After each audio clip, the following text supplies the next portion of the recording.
وشر الأمور محدثاتها وكل محدثة بدعة وكل بدعة ضلالة وكل ضلالة في النار.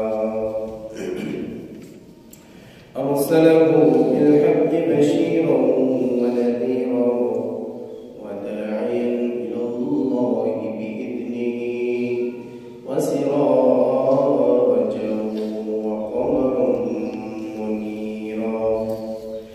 أما بعد فقد قال الله تبارك وتعالى في كلامه المجيد والفرقان الحميد: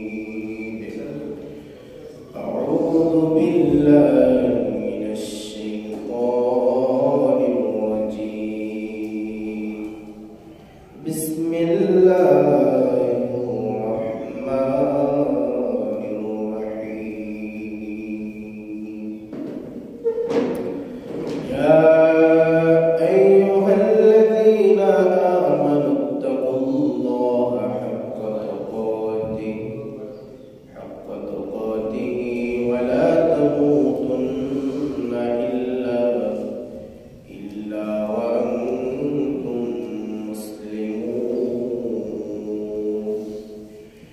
يا أيها الناس اتقوا ربكم الذي خلقكم من نفس واحدة وخلق منها زوجها وبث منهما رجالا كثيرا ونساء واتقوا الله الذي تساءلون به والأرحام إن الله كان عليكم رقيبا.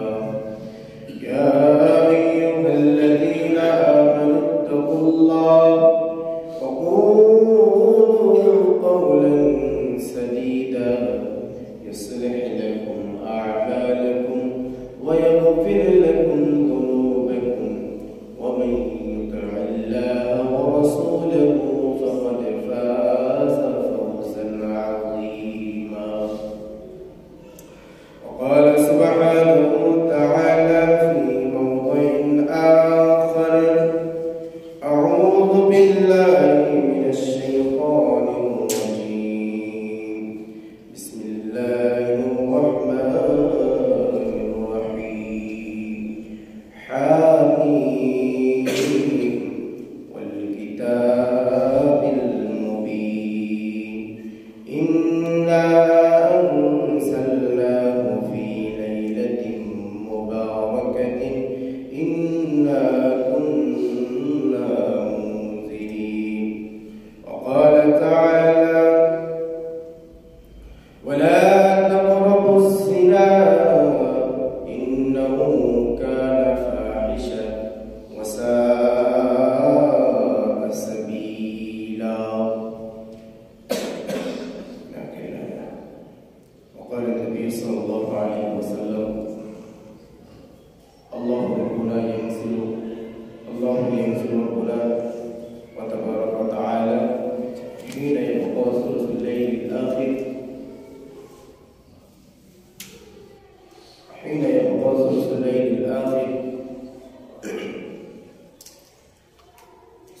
من يدعوني فاستجب له من يسألني فأعطي له من يستغفرني فأغفر له. رواه البخاري ومسلم أو كما قال عليه الصلاة والسلام. যাবতীয় প্রশংসা, হামদ, সালাত, তারিফ, গুণগান, সিজদায়ে শুকর, সিজদায়ে সুজুদ মহিয়ান করিয়ান আল্লাহ রাব্বুল ইজ্জত ওয়া জালালের জন্য। যে মহান রব্বুল ইজ্জত ওয়া জালাল আমাদেরকে পৃথিবীর সর্বোত্তম স্থান মসজিদে যথাসময়ে উপস্থিত হওয়ার তৌফিক দান করেছেন। সেজন্য মহান মুনিব আল্লাহ তাবারক ওয়া তাআলার দরবারে অন্তরের অন্তঃস্থল থেকে শুকরিয়া আদায় করছি। সকলেই বলি আলহামদুলিল্লাহ। দরুদ ও সালাম বর্ষিত হোক কিয়ামত পর্যন্ত আল্লাহ তাবারক ওয়া তাআলা যার অনুসরণ করা আমাদের যার আনুগত্য অনুসরণের মাধ্যমে মানব জাতির ইহকালীন কল্যাণ পরকালীন মুক্তি লাভ করা সম্ভব, মানবতার মুক্তির দিশারি সাইয়্যিদুল আম্বিয়া আশরাফুল আম্বিয়া খাতিমুল আম্বিয়া প্রিয় নবী জনাবে মুহাম্মদ রাসূলুল্লাহ সাল্লাল্লাহু আলাইহি ওয়াসাল্লাম। আজকে আমরা খন্ড খন্ড তিনটা বিষয়ের উপরে খুতবা আলোচনা শুনবো ইনশাআল্লাহ। প্রথমে আমরা আলোচনা শুনবো আজকে সামনে আমাদের যে রাতটা আসছে সে রাতটাকে বলা হয় শবে বরাত। ভারতীয় উপমহাদেশে এই রাতটাকে খুব ঘোষণা দিয়ে জাঁকজমকপূর্ণভাবে উদযাপন করা হয়। আমরা তার ধর্মীয় ভিত্তি নিয়ে আজকে সংক্ষিপ্ত আলোচনা শুনব। দ্বিতীয়ত আমরা শুনব আজকে যে দিনটা যাচ্ছে এই দিনটা সাধারণ মানুষের কাছে, বিশেষ করে ইয়াং যুবক এবং যুবতীদের কাছে খুবই গুরুত্বপূর্ণ। তারা এই দিনকে বিশ্ব ভালোবাসা দিবস নামে উদযাপন করে থাকে। আমরা দ্বিতীয়ত ভালোবাসা দিবসের উপর আলোচনা শুনব। তারপরে সামনে আসছে 21শে ফেব্রুয়ারি বিশ্ব মাতৃভাষা দিবস। এই তিনটা বিষয়ের উপর আজকে আমরা আমাদের খুতবা সংক্ষিপ্ত আলোচনা বলার চেষ্টা করবো ইনশাআল্লাহ। প্রথমত যে বিষয়টা আমরা আলোচনা শুনব তা হচ্ছে শবে বরাত।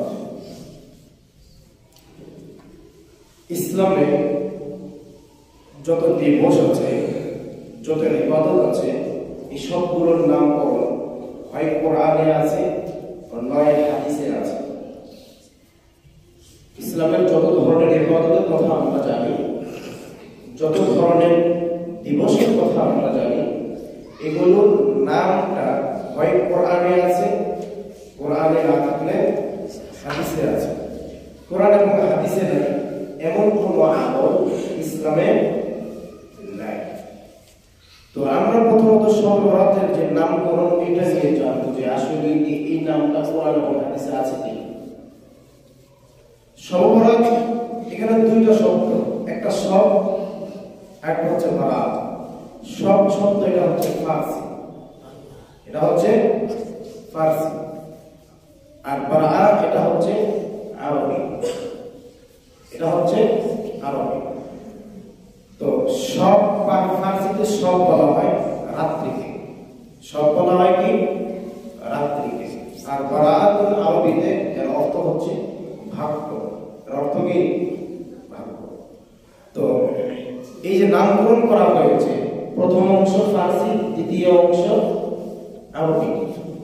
তো যে ফার্সি শব্দ, যেমন আমরা নামাজ বলে থাকি, রোজা বলে থাকি, এগুলো ফার্সিতে, এগুলো কি ফার্সিতে।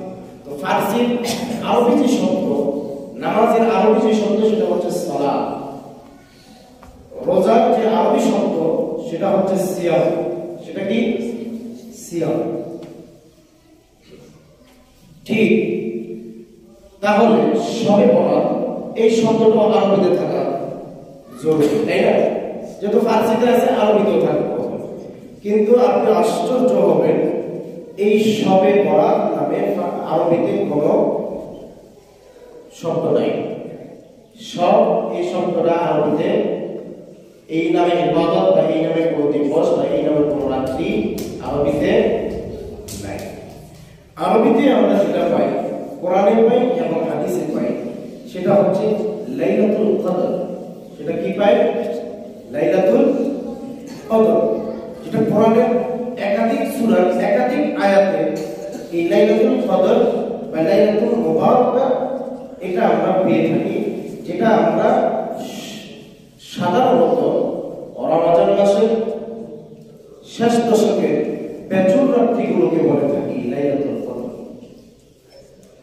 তো এই যে নামকরণ করা হয়েছে, যার আরবিতে কোনো অস্তিত্ব নেই, যে দিবসটা, যে ইবাদতটা আরবিতে কোনো অস্তিত্ব নাই, সেটা আমার আপনার সাধারণ যে জ্ঞান রয়েছে, কমন সেন্স রয়েছে, সেটা যদি একটু খাটাই, একটু চিন্তা করি, একটু ফিকির করি, তাহলে সহজে আমরা বুঝতে পারবো যে যেই দিবসটা, যেই রাত্রটা, যে ইবাদতটা অ্যারাবিক কোনো নাম নেই, অ্যারাবিক কোনো নাম নেই, সেটা অবশ্যই ইসলামিক কোনো গুরুত্বপূর্ণ বা ইসলামিক কোনো কালচার হতে পারে না।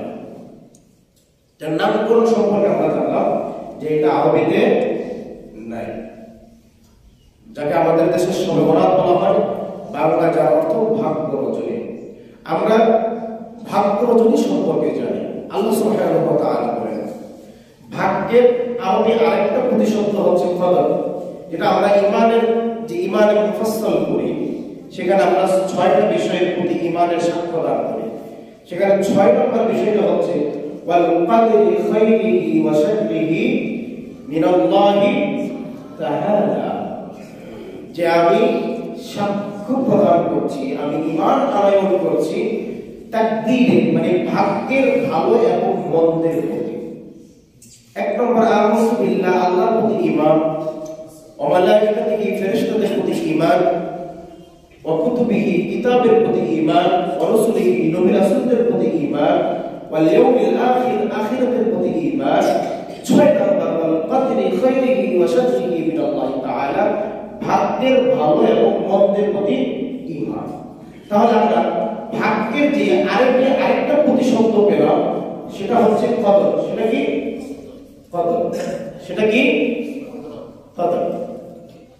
এই কদর শব্দটা কোরআনে আছে, আল্লাহ বলেন, এবং এই নামে কোরআনে যে 114টি সূরা আছে, 114টি সূরার মধ্যে কোরআনের একটা সূরার নামকরণ করা হয়েছে এই কদর নামে, ভাগ্যের সূরা নামে। কিসের সূরা নামে? ভাগ্যের সূরা। আল্লাহ বলেন ইন্না আনজালনাহু ফি লাইলাতিল কদর ওয়া মা আদরাকা মা লাইলাতুল কদর লাইলাতুল কদরি খায়রুম মিন আলফি শাহর তানাজ্জালুল মালায়েকাতু ওয়ার রূহু ফিহা বিইذনি রাব্বিহিম মিন কুল্লি আমর সালামুন হিয়া হাত্তা মাতলা'ইল ফাজর। আল্লাহ তাবারাক ওয়া তাআলা তিনি বলেন ইন্না আনজালনা, আমি নাযিল করেছি, মহিমান্বিত গ্রন্থ আল কোরআনকে নাযিল করেছি ফি লাইলাতুল কদর, লাইলাতুল কদরের রাতে, লাইলাতুল কদরের রাতে তথা ভাগ্য রজনীতে। ওমা আদরাকা মা লাইলাতুল কদর, নবী আপনি কি জানেন ভাগ্য রাত্রি কোনটা? ভাগ্য রাত্রি কি? লাইলাতুল কদরি খায়রুম মিন আলফি শাহর, এই ভাগ্য রাত্রিটা হচ্ছে 1000 রাত্রির চেয়েও উত্তম এক রাত্রির ইবাদত। তানাজ্জালুল মালায়েকাতু ওয়ার রূহু ফিহা, আসমান থেকে অবতরণ করেন সমস্ত ফেরেশতা এবং জিবরাইল, ফেরেশতা মণ্ডলী এবং জিবরাইল, স্বয়ং জিবরাইল এই রাত্রিতে দুনিয়ায় অবতরণ করেন। ফি কুল্লি আমর, এটা মহান প্রতিপালক আল্লাহ তাবারাক ওয়া তাআলার নির্দেশ।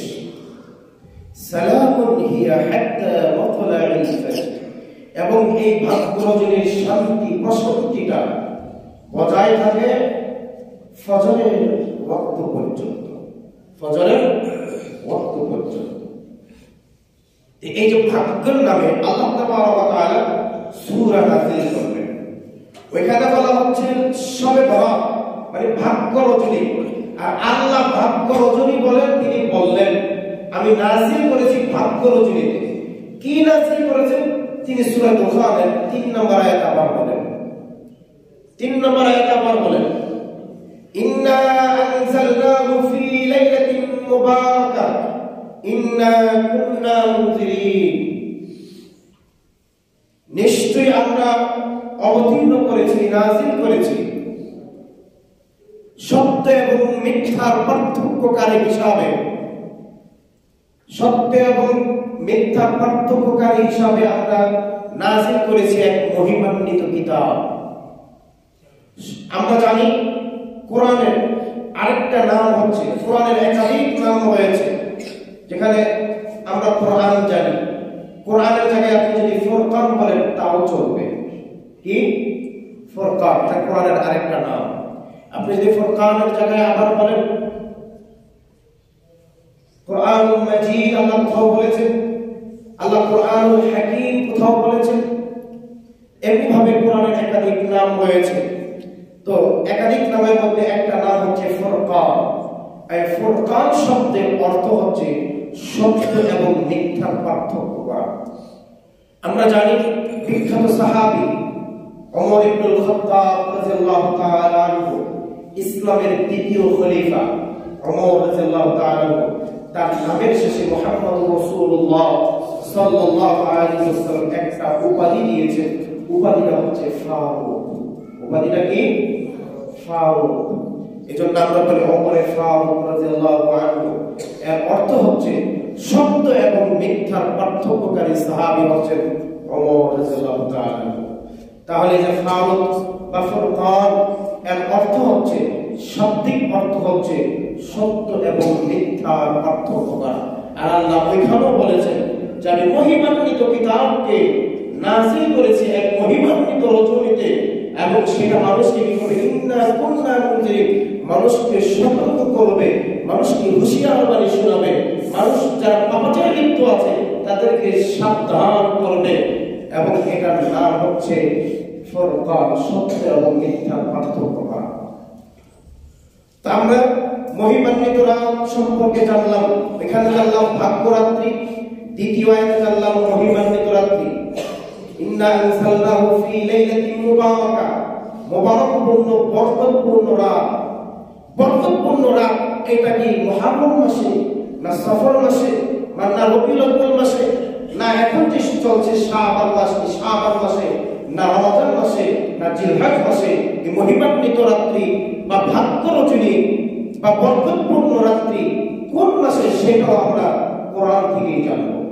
আল্লাহ বলেন সূরা আল-বাকারা 184 নম্বর আয়াত, আল্লাহ বলেন শাহরু রমাদানাল্লাযী উনজিলা ফীহিল কুরআন হুদাল লিন-নাস ওয়া বায়িনাতিন মিনাল হুদা ওয়াল ফুরকান ফামান শাহিদা মিনকুমুশ শাহরা ফালইয়াসুম ওয়া মান কানা মিনকুম মারিদান আও আলা সাফারিন ফা'iদ্দাতুন মিন আইয়ামিন উখরা ইউরিদুল্লাহু বিকুমুল ইসরা ওয়া লা ইউরিদু বিকুমুল উসরা ولتكملوا العدة ولتكبروا الله على ما هداكم ولعلكم تشكرون। আল্লাহ সুবহানাহু ওয়া তাআলা তিনি বলেন শাহরু রমাদানাল্লাযী উনজিলা ফীহিল কুরআন, এটা সেই মাস যেই মাসে আল্লাহ নাযিল করেছেন কুরআন। আগের দুইটা আয়াতে আল্লাহ মাসের কথা উল্লেখ করেন নাই। একটা আয়াতে আল্লাহ বলেছেন ভাগ্য রজনীতে, আরেকটা আয়াতে আল্লাহ বলেছেন মুবারকপূর্ণ রজনীতে। আর এই আয়াতে আল্লাহ তাবারক ওয়া তাআলা তিনি বলেন আমি কোরআন নাযিল করেছি রমজান মাসে। তাহলে যদি রমজান মাস হয় তাহলে ওই আয়াতগুলো আপনি কোথায় সেট করবেন? ভাগ্য রজনী, ওইখানে কোরআন নাযিলের কথা বলা হয়েছে। মুবারকপূর্ণ রজনী, বরকতপূর্ণ রাত, সেটাতেও বলা হয়েছে কোরআন নাযিলের কথা। প্রথম শুরুই করেছে কোরআন নাযিল দিয়ে ইন্না আনজালনাহু, ইন্না আনজালনাহু। এখানে বলছে ইন্না আনজালনাহু, আমরা নাযিল করেছি, অবতীর্ণ করেছি মহিমান্বিত কোরআন ভাগ্য রজনীতে। বর্ণনাতে বলা হয়েছে আমরা নাযিল করেছি মহিমান্বিত কোরআন বরকতপূর্ণ রজনীতে। আর এই আয়াতে বলা হয়েছে কোরআন নাযিল করেছি রমজান মাসে। তাহলে আগের দুটো আয়াত আপনি কি রমজান মাসে সেট করবেন না শাবান মাসে সেট করবেন? আগের দুটো আয়াত আপনি রমজান মাসে সেট করবেন না শাবান মাসে সেট করবেন? যেহেতু তিনটা আয়াত কোরআন নাযিলকে কেন্দ্র করে, তিনটা আয়াতই কি কোরআন নাযিলকে কেন্দ্র করে। দুইটাতে বলা হয়েছে রাত্রির কথা, আর একটাতে বলা হয়েছে মাসের কথা। তাহলে ওই মাসগুলো কি, ওই রাতগুলো কি এই মাসের বাহিরে না এই মাসের ভিতরে? এই মাসের বাহিরে না ভিতরে? অবশ্যই রমজান মাসের ভিতরে। রমজান মাসের বাহিরে হওয়ার কোনো প্রশ্ন আসে না, যেহেতু তিনটা আয়াতে কোরআন সংশ্লিষ্ট আয়াত, তিনটা আয়াতে কোরআন নাযিলের বিষয় নাযিল হয়েছে। সম্মানিত মুসলিম, তারপরে কোরআন নাযিল করলেন আল্লাহ তাবারক ওয়া তাআলা রমজান মাসে। কেন নাযিল করলেন তিনি সেটাও বলে দিলেন, হুদাল লিন-নাস ওয়া বাইয়িনাতিন মিনাল হুদা ওয়াল ফুরকান। হুদাল লিন-নাস, মানুষ গান বাজনা নিয়ে বেপথে চলে গেছে, মানুষ মাদকতা নিয়ে বেপথে চলে গেছে, মানুষ জেনা ব্যভিচার নিয়ে বেপথে চলে গেছে, মানুষ নামাজ না পড়ে বেনামাজি হয়ে গেছে, মানুষ সিয়াম পালন না করে বেরোজা হয়ে গেছে, মানুষ আল্লাহর পথ ছেড়ে অন্য পথে চলে গেছে।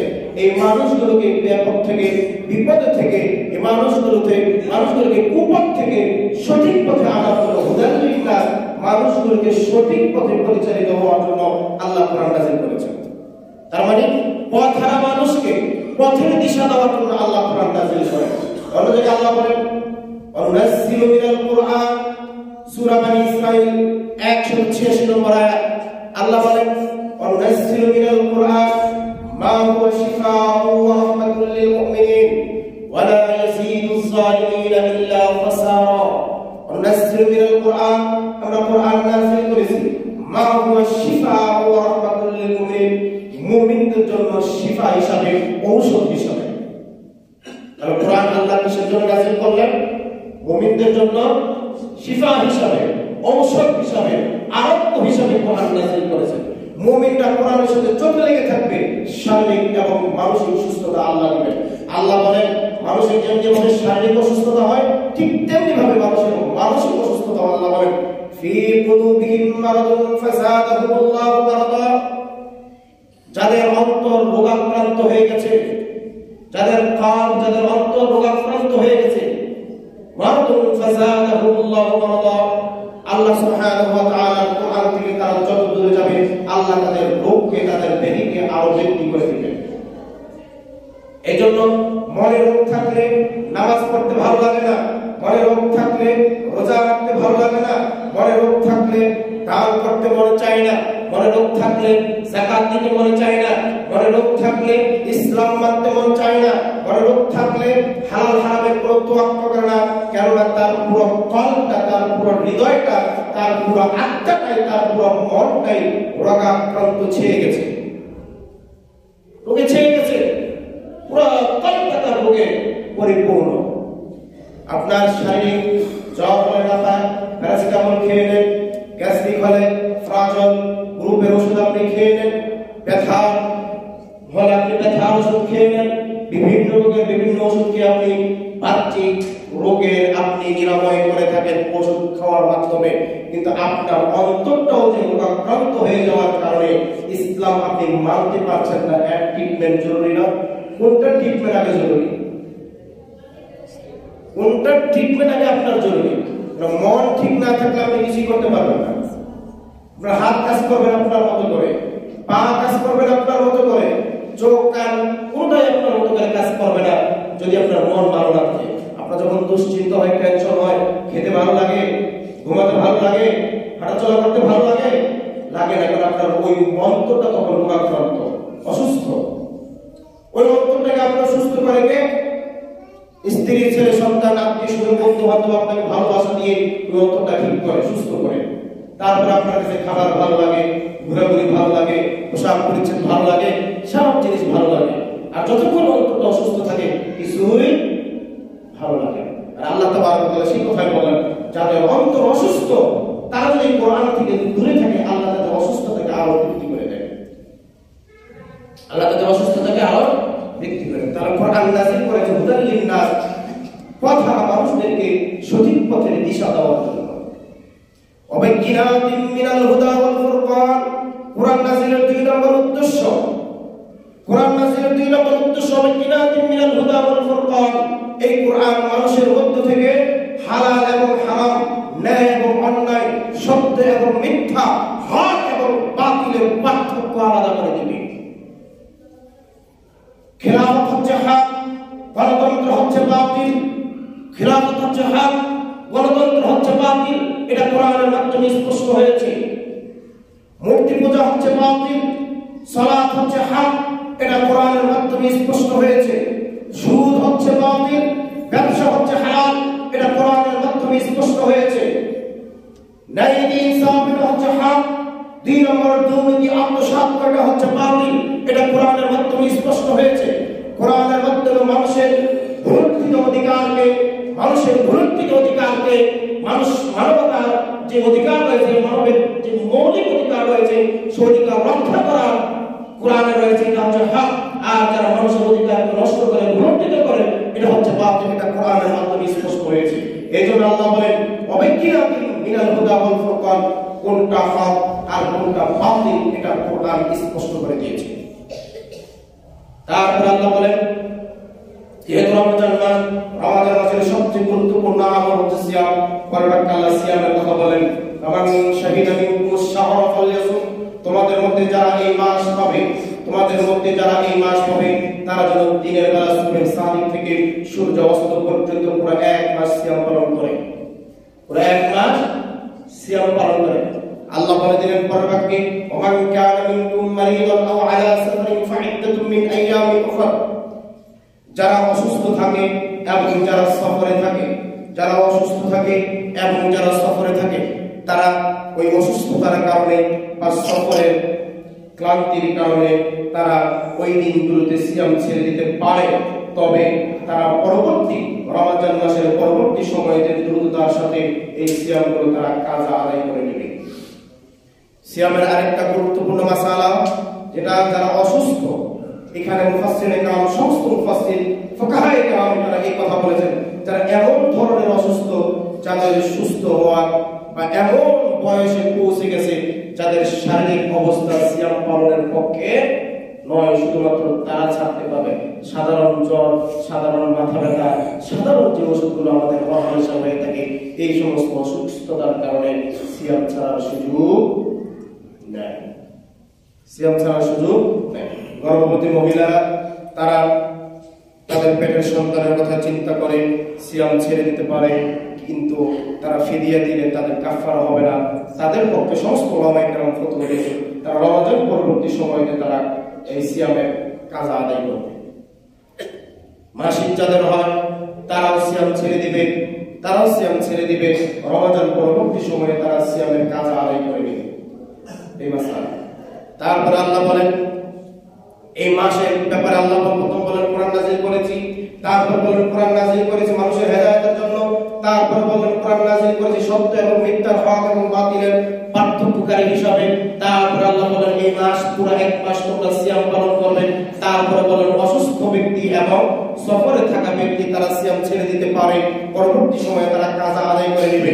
তারপর আল্লাহ সুবহানাহু ওয়া তাআলা বলেন ওয়ালিতুকমিলুল ইদ্দাতা ওয়ালিতুকাব্বিরুল্লাহ, যখন তোমাদের মধ্য থেকে এই মাস চলে যাবে, সিয়ামের মাস শেষ হয়ে যাবে, তখন তোমরা ওয়ালিতুকাব্বিরুল্লাহ, তোমরা আল্লাহর তাকবীর দিতে থাকো।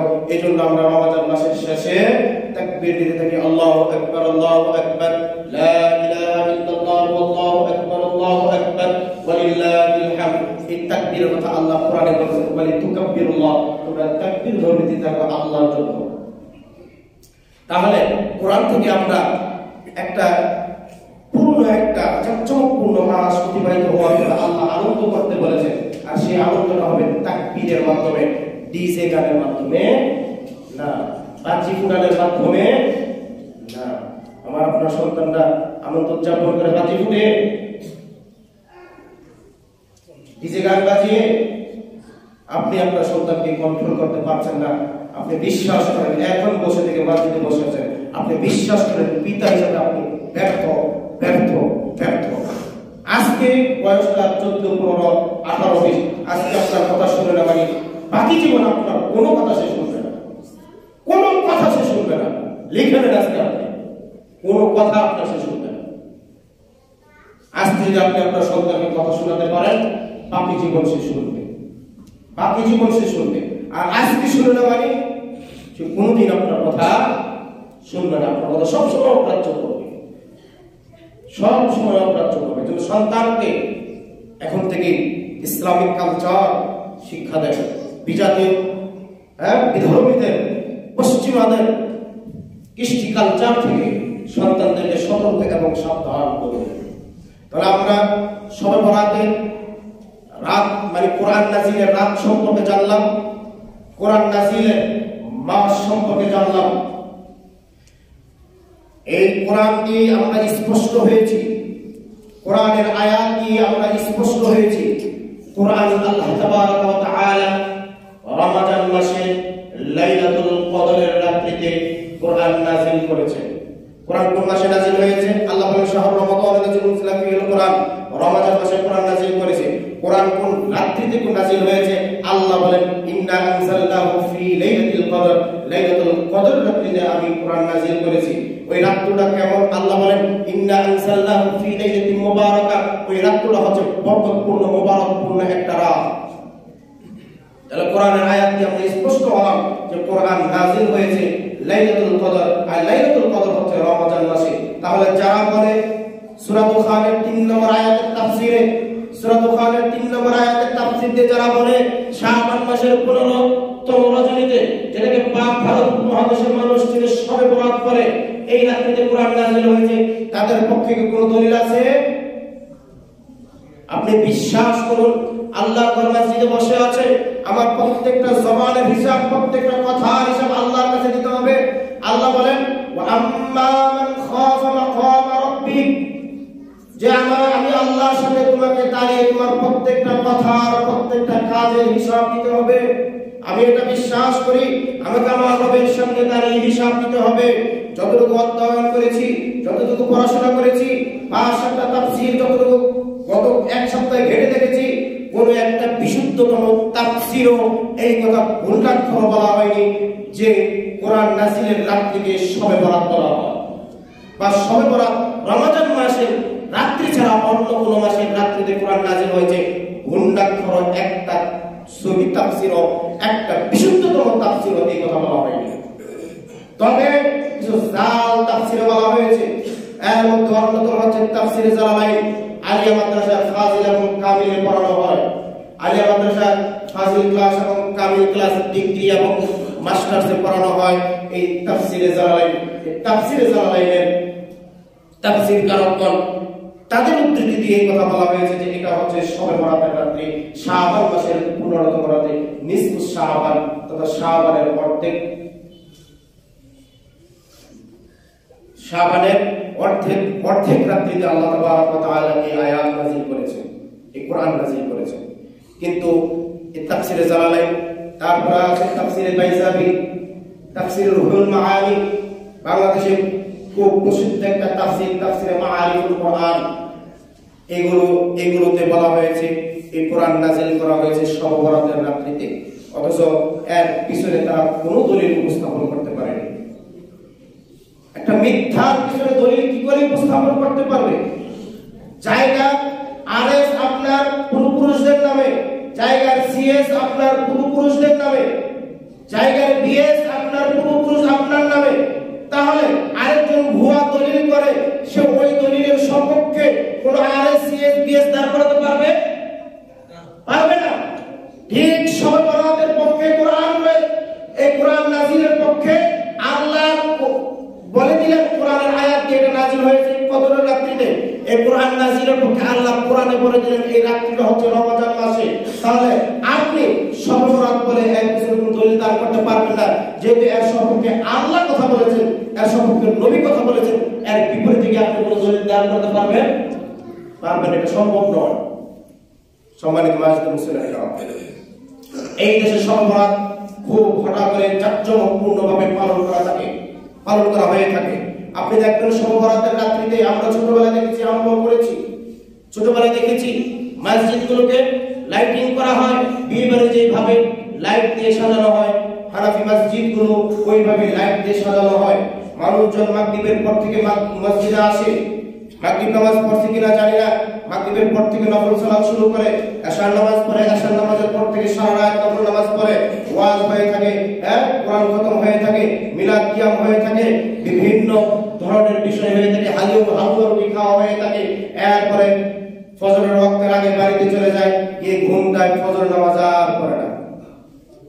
আপনার জীবন যদি আল্লাহ 1 লক্ষ বছর হায়াত দেয়, কথার কথা, আপনার জীবন যদি আল্লাহ 1 লক্ষ বছর হায়াত দেয়, 1 লক্ষ বছরের প্রত্যেকটা রাত্রিতে আপনি সারা রাত তাহাজ্জুদ করেন, সারা রাত নফল সালাত করেন, সারা রাত কোরআন তেলাওয়াত করেন, সারা রাত জিকির আজকার করেন, আর জীবনে যদি 1 ওয়াক্ত ফরজ ফজরের নামাজ ছেড়ে দেন, বলেন তো আপনার 1 লক্ষ রাত্রে রাত্রের ইবাদত টিকবে এই এক ওয়াক্ত ফজর নামাজ ছেড়ে দেওয়ার কাছে। এক ওয়াক্ত ফজর নামাজের ঘাটতি পূরণ হবে 1 লক্ষ রাতের ইবাদত দিয়ে হবে না। একটা ফরজের ঘাটতি 1 লক্ষ রাতের ইবাদত দিয়ে কি হবে না? পূরণ হবে না। সারা রাত ইবাদত করে শবে বরাত পালন করে ফজরের নামাজ পড়ে না। দলিল প্রত্যেকটা মসজিদে আপনিও দেখেছেন, আমিও দেখেছি, সারা রাত মসজিদে মানুষ ভর্তি, কিন্তু ফজরের ওয়াক্তে দেখা যায় ইমামের পিছনে 2 জন 3 জন 4 জন। ইমামের পিছনে কয়জন? 2 জন 3 জন 4 জন। শবে বরাত নিয়ে তারা ব্যস্ত, তারা নফল নিয়ে ব্যস্ত। এটা তো নফল না, এটা হচ্ছে বিদআত। আল্লাহ তারা শবে বরাতের পক্ষে একটা হাদিস বলে থাকে এই রাত্রিতে আল্লাহ তাবারক ওয়া তাআলা দুনিয়ার আসমান অবতরণ করেন। এই রাত্রিতে আল্লাহ তাবারক ওয়া তাআলা দুনিয়ার আসমান অবতরণ করেন। এসে আল্লাহ ডাকতে থাকেন, কে আছে আমার কাছে চাও আমি তাকে তা দিব, কে আছে আমার কাছে সাহায্য চাও আমি তাকে সাহায্য করব, কে আছে আমার কাছে ক্ষমা চাও আমি তাকে ক্ষমা করে দেব। এই হাদিস শুনেছেন শবে বরাতের রাত্রে? যে রাবি থেকে হাদিস বর্ণিত হয়েছে ওই হাদিসটা হচ্ছে দাঈফ জিদ্দান। সহিহ বুখারীর হাদিস আসছে, তিরমিজিতে আসছে, মিশকাতুল মাসাবি আসছে যে শবে বরাতের রাত্র হয় আল্লাহ তাবারক ওয়া তাআলা তিনি হাদিস বলেন, হাদিসে কুদসি রাসূল সাল্লাল্লাহু আলাইহি ওয়াসাল্লাম বলেন, আল্লাহু ইয়ানজিলু রাব্বুনা ওয়া তাবারক ওয়া তাআলা হিনা ইয়াবকা সুলুসুল লাইলিল আখির। আল্লাহ তাবারক ওয়া তাআলা অবতরণ করেন, আল্লাহ তাবারক ওয়া তাআলা দুনিয়ার আসমানে অবতরণ করেন প্রত্যেক রাত্রির শেষ তৃতীয়াংশে। প্রতি রাত্রির শেষ তৃতীয়াংশে আল্লাহ তাবারক ওয়া তাআলা দুনিয়ার আসমানে অবতরণ করেন। যেখানে হাদিস হচ্ছে বছরের প্রত্যেক রাত্রিতে আল্লাহ তাবারক ওয়া তাআলা দুনিয়ার আসমানে অবতরণ করেন, সেখানে প্রতি রাত্র শব্দটা কেটে দিয়ে বসে দিয়েছে শবে বরাতের নাম। বসে দিয়েছে কি? শবে বরাতের নাম। তো এই রাত্রে প্রতি রাত্রে আল্লাহ তাবারক ওয়া তাআলা দুনিয়ার আসমানে এসে আদম সন্তানকে ডাকতে থাকেন, মাইয়াসআলুনি ফাস্তাজিব লাহু। তোমাদের মধ্যে কে আছে আমাকে ডাকো, তোমাদের মধ্যে কে আছে আমার কাছে চাও। ফাস্তাজিব লাহু, আমি তাকে তা দিব, আমি তাকে তার ডাকে সাড়া দিব। মাইয়াসআলুনি ফাউতিয়া লাহু, তোমাদের মধ্যে কে আছে আমার কাছে চাও। ফাউতিয়া লাহু, আমি তাকে তা দিয়ে দিব। তারপর আল্লাহ বলেন, মাইয়াস্তাগফিরুনি ফাগফির লাহু, তোমাদের মধ্যে কে আছে আমার কাছে ক্ষমা চাও, আমার কাছে ক্ষমা চাও, আমি তাকে ক্ষমা করে দেব। এই তিনটা কথা আল্লাহ প্রত্যেক রাত্রের শেষ তৃতীয়াংশে তথা তাহাজ্জুদের সময় দুনিয়ার মুসলিম মুমিনদেরকে ডেকে ডেকে আল্লাহ এই কথা বলতে থাকে। আর প্রতি রাত্রের কথা তারা কেটে নিয়ে বসিয়ে দিয়েছে শবে বরাতের রাত। তবে এই রাত্রের পক্ষে একটা হাদিস রয়েছে মুরসাল সূত্রে বিভিন্ন একাধিক রাবি থেকে বর্ণিত হওয়ার কারণে আল্লামা নাসিরুদ্দিন আলবানী রাহিমাহুল্লাহ তিনি এই হাদিসকে হাসান বলেছেন এবং বলা হয়েছে বিশেষ একটা মর্যাদা রয়েছে, সেটা হচ্ছে আল্লাহ তাবারক ওয়া তাআলা এই রাত্রে সমস্ত মানুষকে ক্ষমা করে দেন। ক্ষমা চাইলেও ক্ষমা করে দেন, ক্ষমা না চাইলেও ক্ষমা করে দেন। এই রাত্রে আল্লাহ সমস্ত মানুষকে ক্ষমা করে দেন, শুধুমাত্র 2 শ্রেণীর মানুষ যারা, 1 যারা আল্লাহর সাথে শিরিক করে, 2 যারা মানুষের সাথে বিদ্বেষ পোষণ করে, এদেরকে আল্লাহ ক্ষমা করেন। 2 শ্রেণীর মানুষ ব্যতীত আল্লাহ সবাইকে কি করে দেন? ক্ষমা করে দেন। শুধুমাত্র 1 মানুষ আরেক মানুষের সাথে যারা হিংসা করে, বিদ্বেষ করে, এদেরকে আল্লাহ ক্ষমা করেন না। যারা আল্লাহর সাথে শিরিক করে, এদেরকে আল্লাহ ক্ষমা করেন না। এইজন্য আপনি যদি আল্লাহর ক্ষমা চেয়েও পেতে চান অথবা না চেয়েও পেতে চান, তাহলে আপনাকে মানুষের প্রতি সর্বদাই সব সময় মানুষের প্রতি সহনশীল হতে হবে, কোমল হতে হবে, নরম হতে হবে, ক্ষমাশীলতা নীতি অবলম্বন করতে হবে। আপনার মনে যদি হিংসা থাকে, আপনার মনে যদি বিদ্বেষ থাকে, আপনার মনে যদি আরেক ভাইকে নিয়ে বিরোধিতা থাকে, তাহলে বুঝে নেবেন আল্লাহ আপনার ফরজ, আপনার নফল কোন ইবাদত দিয়ে আপনাকে ক্ষমা করবেন না। আব্দুল্লাহ ইবনে আমর ইবনে আস রাদিয়াল্লাহু তাআলা আনহুর ব্যাপারে নবী সাল্লাল্লাহু আলাইহি ওয়াসাল্লাম 3 দিন পর পর বললেন, ওই সাহাবী জান্নাতি, ওই সাহাবী জান্নাতি, ওই সাহাবী জান্নাতি। একজন সাহাবী তিনি রাসূল সাল্লাল্লাহু আলাইহি ওয়াসাল্লাম পর পর 3 দিন এই কথা বলার কারণে তার পিছু নিলেন এবং গিয়ে বললেন, আমি আপনার বাড়িতে মেহমান হতে চাই। তার বাড়িতে মেহমান হলো। তারপরে সে জানার চেষ্টা করলো এই সাহাবী কি এমন আমল করে।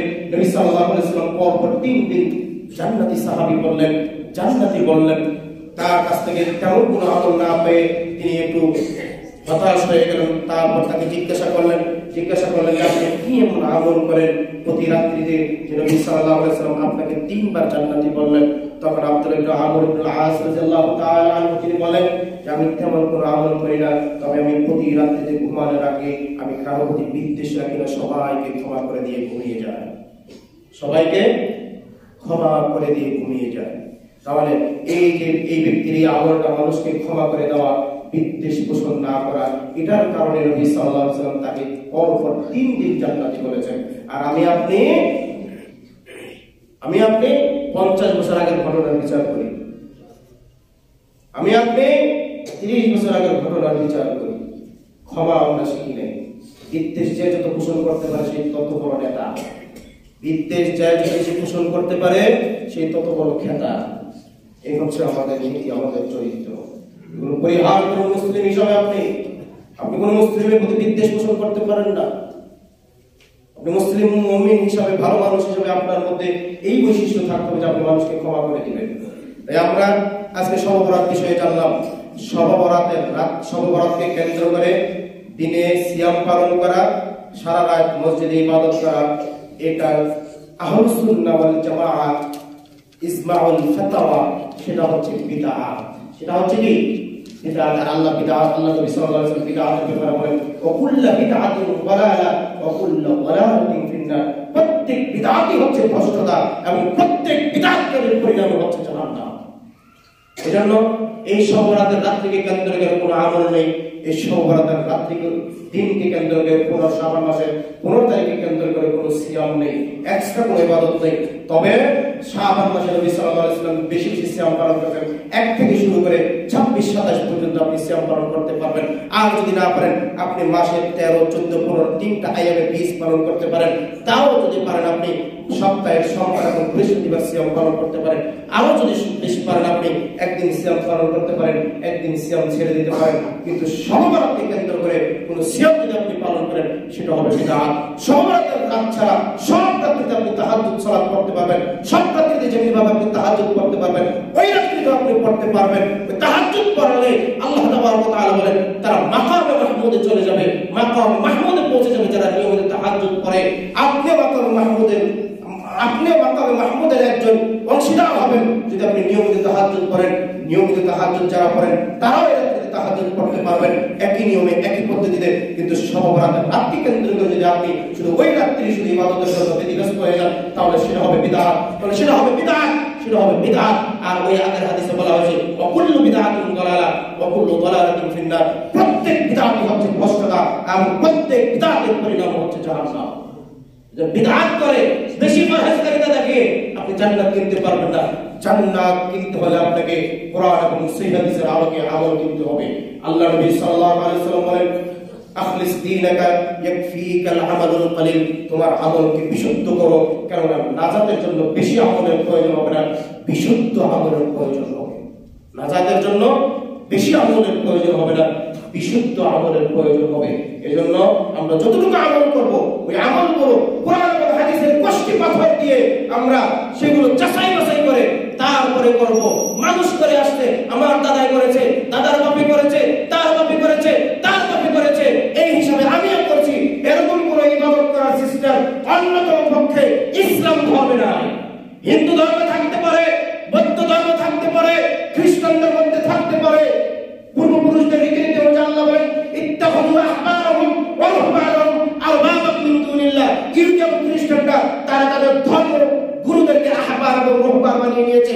আমরা মুসলিমরা আমাদের ধর্মগুরুদেরকে, ইমামদেরকে, খতিবদেরকে, বক্তাদেরকে, স্কলারদেরকে আহবার এবং রুহবান বানাতে চাই না, এবং এটা বানানোর সুযোগ ইসলামে নাই। আমরা যতটুকু ধর্ম মানব ততটুকু হবে কোরআন এবং সহিহ হাদিসের ভিত্তিতে।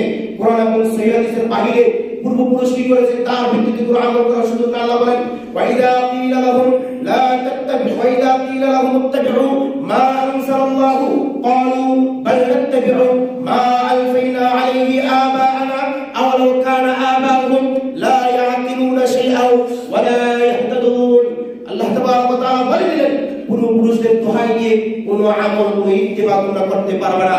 অন্য জায়গায় আল্লাহ বলেন ইত্তাবিউ মা উনজিলা ইলাইকুম মির রাব্বিকুম, তোমরা ইত্তিবা করো, অনুসরণ করো শুধুমাত্র তোমার রবের পক্ষ থেকে যা নাযিল হয়েছে সেটা, এর বাইরে তোমার ইত্তিবা করার সুযোগ নাই। তারপর আল্লাহ বলেন ওয়ালা তাত্তাবিউ মিন দুনিহি আউলিয়া, দুনিয়ার কোন ওলি, দুনিয়ার কোন আউলিয়া, দুনিয়ার কোন নেতা, দুনিয়ার কোন কাউস কুতুবের ইত্তিবা তোমরা করতে পারবে না, আল্লাহ নিষেধ করে দিলেন সূরা আরাফ আয়াত নম্বর 3।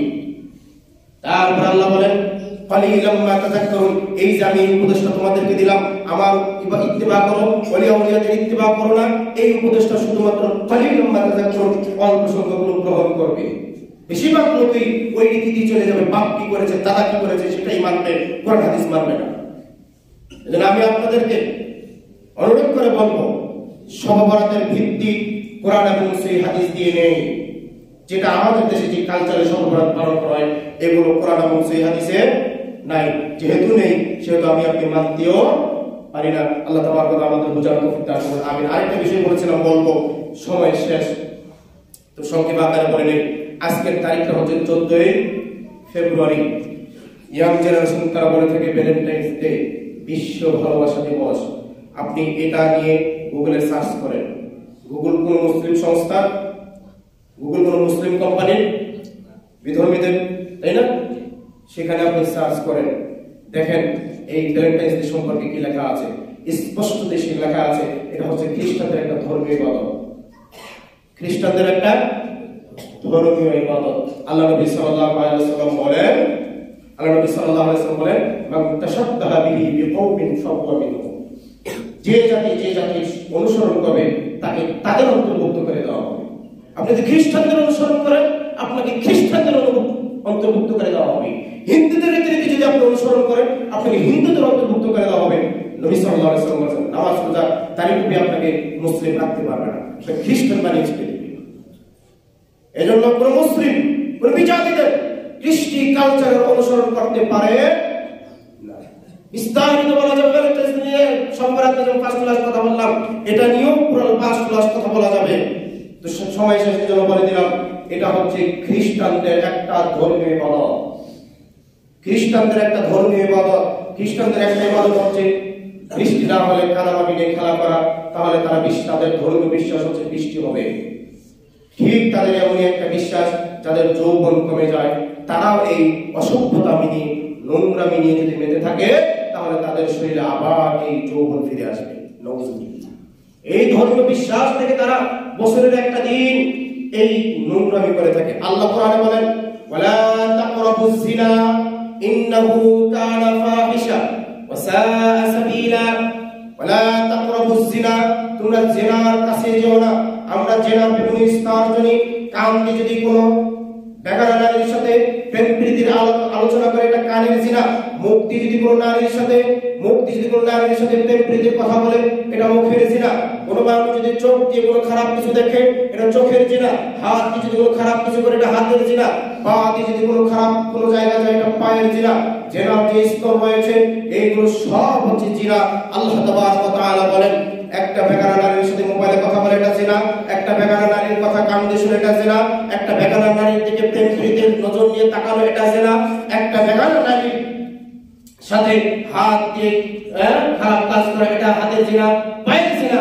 তাহলে জিনা আল্লাহ জিনার ব্যাপারে বললেন ওয়ালা তাকরাবুজ জিনা, তোমরা জিনার ধারে কাছেও যেও না। ইন্নাহু কানা ফাহিশা, নিশ্চয়ই এটা ফাহিশা, অশ্লীল খারাপ কাজ। আল্লাহ বলেছেন যেটা খারাপ কাজ, আপনার কাছে সেটা খারাপ ভালো মনে হবে কি করে? আপনি বলেন পবিত্র প্রেম, আপনি আল্লাহর কথাকে ঘুরিয়ে দিলেন। এত বড় অত্যন্ত আপনি দেখাতে পারেন না, এত বড় পাখরি আপনি দেখাতে পারেন না আল্লাহর সাথে, যে আল্লাহ বলে এটা খারাপ আর আপনি বলেন পবিত্র প্রেম। নাউযুবিল্লাহ, আপনি আল্লাহর সাথে যুক্তি লিপ্ত হয়ে গেছেন এটা নিয়ে। তারপর আল্লাহ বলেন ওয়াসাআ সাবিলা, এই পথের ধারে কাছে তোমরা যাবে না, এই পথ থেকে দূরে থাকবে। জিনার ব্যাপারে আল্লাহ বলেন আয-যানিয়াতু ওয়াজ-যানি ফাজলিদু কুল্লা ওয়াহিদিন মিনহুমা মিআতা জালদা। ব্যভিচারী নারী, ব্যভিচারী পুরুষ যদি তারা অবিবাহিত হয়, যদি তারা জেনায় লিপ্ত, এটা ধরেন আপনি জানেন আপনার মেয়ে প্রেম করে, আপনি জানেন আপনার ছেলে প্রেম করে, আমরা জানি সমাজের এই ছেলেটা প্রেম করে, আমি আপনি জানি এই সমাজের এই মেয়েটা প্রেম করে। আল্লাহ আল্লাহ বলেন যখন তোমরা জানবে কোন নারী এবং পুরুষ জেনায় লিপ্ত তখন তোমরা তাদেরকে ধরে 100 বেত মারো। মিনহুম আমিয়াতা জাল্লা, 100 বেত মারো। তুমি যেটাকে প্রেম বলছো, ইসলাম যেটাকে বলছো, এটাকে ধরে 100 বেত মারো শরীরের সর্বোচ্চ শক্তি দিয়ে, শরীরের সর্বোচ্চ শক্তি দিয়ে। আর তুমি সেটাতে লিপ্ত। আজকে পরিবারগুলো ধ্বংস হয়ে যাচ্ছে, সমাজ ধ্বংস হয়ে গেছে, দেশ ধ্বংস হয়ে গেছে, বিশ্ব আজকে অতল গহ্বরে তলিয়ে যাচ্ছে এই নোংরামি অসভ্যতার কারণে। মুসলিম যুবক এবং যুবতী আমরা যারা রয়েছে, এই অসভ্যতা, এই নোংরামিতা, এই ফাহিশা, অশ্লীল কর্ম ছেড়ে দিয়ে চলে আসো হালাল পন্থায়। বাবাকে আজকে বলো, ওকে হিম্মত দিয়ে সাহস নিয়ে আমার বউকে আমি যেমনি সেমনি রাখবো, সেভাবে রাখবো, যা পারি তা খাবো, আমাকে বিয়ে দিয়ে দাও, বউ চালানোর দায়িত্ব আমার, আমাকে বিয়ে দিয়ে দাও, তোমার উপরে আমাকে বিয়ে দেওয়া ফরজ। বিয়ে তুমি যদি না দাও, আমি নিজের ছেলেদের বিয়ে করতে বাবা লাগে না, ছেলেদের বিয়ে করতে চাচা লাগে না, ছেলে যদি চাই নিজে নিজে বিয়ে করতে পারবে। বাবা যারা আছেন, মেয়েদের বিয়ের ক্ষেত্রে ওলি লাগে। আল্লাহ নবী সাল্লাল্লাহু আলাইহি ওয়াসাল্লাম বলেন, আর নিকাহু ইল্লা বিওয়ালি, ওই নারীর বিবাহ বাতিল যেই নারী ওলি ছাড়া, অভিভাবক ছাড়া বিবাহ করে। এজন্য নারীর বিয়ের ক্ষেত্রে ওলি লাগে, পুরুষের বিয়ের ক্ষেত্রে ওলি লাগে না। যুবক যারা আছেন, পরিবার যদি বিয়ে না দেয়, তুমি নিজে বিয়ে করবে, মেয়ের পরিবারের সাথে কথা বলে। তারপরে সমস্ত নোংরা বাবা, যে বাবারা দেখতে পাচ্ছ সন্তান যারা বেচারে লিপ্ত, তারপর বিবাহ দেয় না, এই বাবাদের শিক্ষা হওয়া উচিত, এই বাবাদের শিক্ষা হওয়া উচিত। সমাজকে রক্ষার সর্বোচ্চ চেষ্টা আপনার করতে হবে। আল্লাহ আপনার যে আলোচনা আজকে আমরা শুনেছি তার উপর আমল করার তৌফিক দান করুন। আমিন।